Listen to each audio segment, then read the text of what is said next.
Balikan po natin ang balita kaugnay sa pagbaha sa Cebu. Makakausap po natin si Ethel Natera ng Cebu Public Information Office. Magandang tanghali po, si Mariz Umali po ulit ito.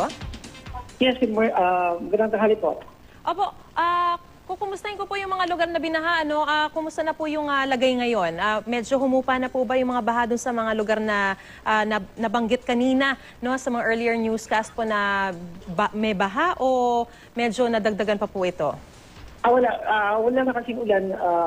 Mula nung kaninang umaga, nung tayo, wala namang malakas na ulan. May konti lang na paampon-ampon, pero wala nang ulan, so hindi na nagdagdagan yung tubig sa baha.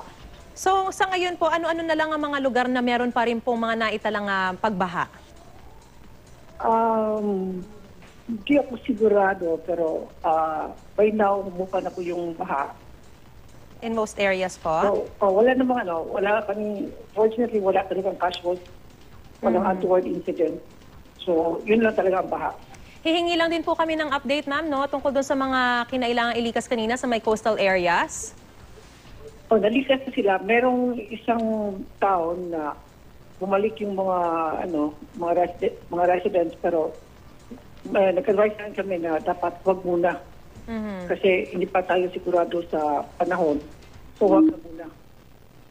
So, ang sinasabi niyo po ba, tama po ba yung narinig po namin na meron pang mga bumabalik hanggang sa mga sandaling ito? Yes, meron bumalik kanina, yung sa Minganilla.